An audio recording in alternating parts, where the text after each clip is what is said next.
Hi everyone, ఈరోజు Ugadi special భక్షాలు ఎలా చేయాలో తెలుసుకుందాం. ముందుగా శనగపప్పుని ఈ విధంగా ఉడికించుకోండి. ఇలా ఉడికింది అని మీకు అనిపించిన తర్వాత కొంచెం తీసుకొని ప్రెస్ చేసి చూడండి. పప్పుని ప్రెస్ చేయడం వల్ల మనకి ఉడికిందా లేదా అనేది అర్థమవుతుంది. ఈ విధంగా ప్రెస్ చేస్తే స్మాష్ అవుతే పప్పు మొత్తం ఉడికినట్టు. చూడండి, ఈ విధంగా ఉడకాలి పప్పు. ఇంత ఉడికితే సరిపోతుంది.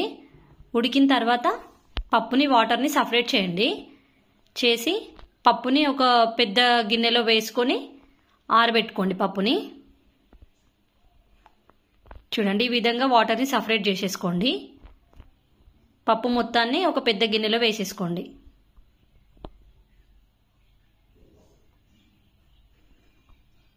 మేము 750 గ్రామ్స్ పప్పు తీసుకున్నాము. పప్పు కూడా 750 గ్రామ్స్కి 750 గ్రామ్స్ చక్కెర కూడా పడుతుంది. కేజీ పిండి పడుతుంది. మెజర్మెంట్స్ ఈ విధంగా పప్పు కొంచెం కొంచెం తీస్తూ రోట్లో దంచుకోండి. మిక్సీలో కంటే రోట్లోనే బాగుంటుంది దంచుకోవడం.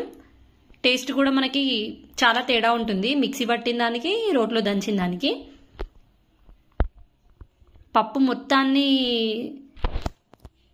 మిక్సీ కాకుండా కొంచెం కచ్చాపెచ్చలాగా దంచుకుంటే మనం భక్షాలు చేసిన తర్వాత తినేప్పుడు టేస్ట్ బాగుంటుంది. మొత్తం మెత్తగా కాకుండా కొంచెం పప్పు అనేది ఉండాలి. మనం మిక్సీలో పడితే ఏంటంటే మొత్తం మిక్సీ అయిపోతుంది, మెత్తగా అయిపోతుంది పప్పు. సో ఈ విధంగా రోట్లో దంచుకోండి.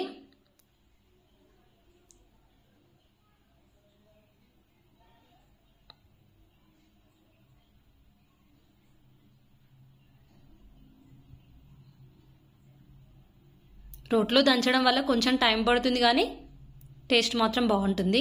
ఒక్కసారి ట్రై చేయండి. దానికి దీనికి కంపారిజన్ మీకే అర్థమవుతుంది.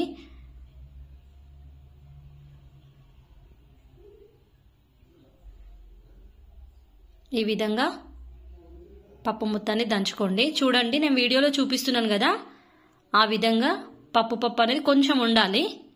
అప్పుడే మనం తినేప్పుడు కొంచెం టేస్ట్ అనేది ఇట్లా తగులుతూ ఉంటే బాగుంటుంది. చూడండి, ఆ విధంగా పప్పు మొత్తాన్ని దంచుకోండి.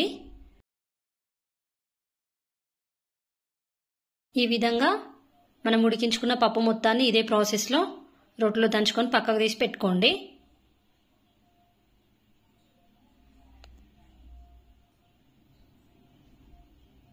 చూసారు కదా, కొంచెం కొంచెం మొత్తం రోట్లో దంచేసుకోండి.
ఇందాక చెప్పా కదా, 750 గ్రామ్స్ పప్పుకి 750 గ్రామ్స్ షుగర్ని తీసుకొని కొంచెం వాటర్ యాడ్ చేయండి. అందులో కొంచెం కలిపి స్టవ్ పైన పెట్టుకోండి.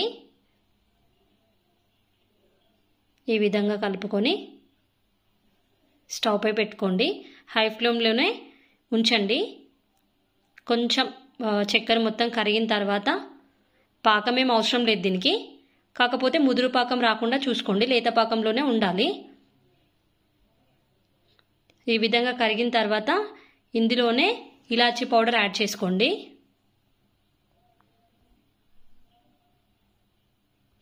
ఈ విధంగా యాడ్ చేసుకొని హై ఫ్లేమ్లోనే కలుపుతూ ఉండండి.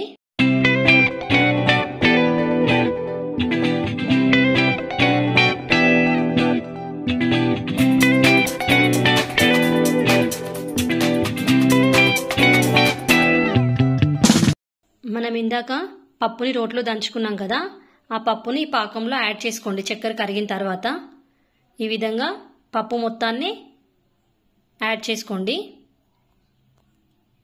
ముద్దల్లా కాకుండా దాన్ని విడివిడిగా చేసి యాడ్ చేసుకోండి.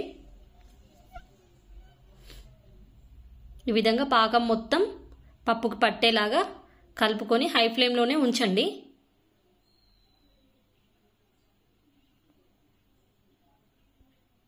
ఈ విధంగా మొత్తం కలపండి.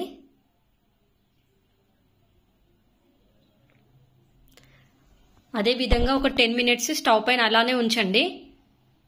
పప్పు మాడకుండా చూసుకోండి, అడగంటకుండా. అందులోనే సోంపు యాడ్ చేసుకోండి, ఫ్లేవర్ బాగుంటుంది.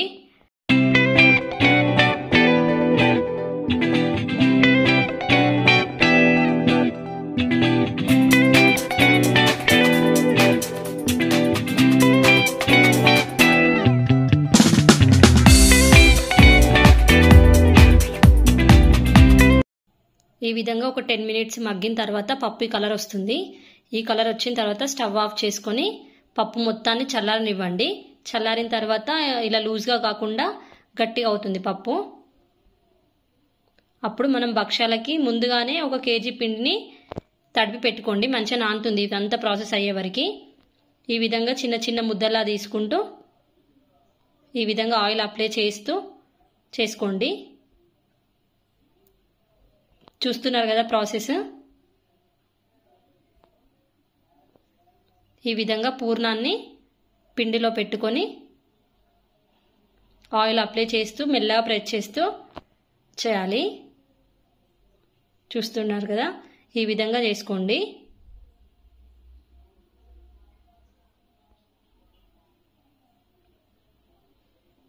మనం 750 గ్రామ్స్ పప్పు చక్కెర తీసుకున్నాం కాబట్టి 1 కేజీ పిండి పడుతుంది. ఈ విధంగా చేసుకోండి. పెనం హీట్ అయ్యాక మనం ఇలా ప్రిపేర్ చేసుకున్న భక్షాన్ని పెనంపై వేసుకోండి.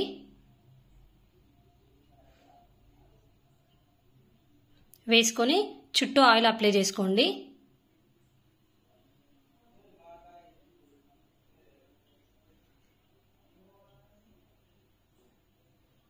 సిమ్లోనే ఈ ప్రాసెస్ అంతా చేసుకోండి.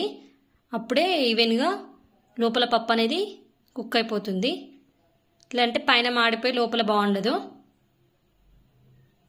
సేమ్ మొత్తం పిండిని ఇదే ప్రాసెస్లో ప్రిపేర్ చేసుకోండి.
అంతే అండి, ఉగాది స్పెషల్ భక్షాలు రెడీ.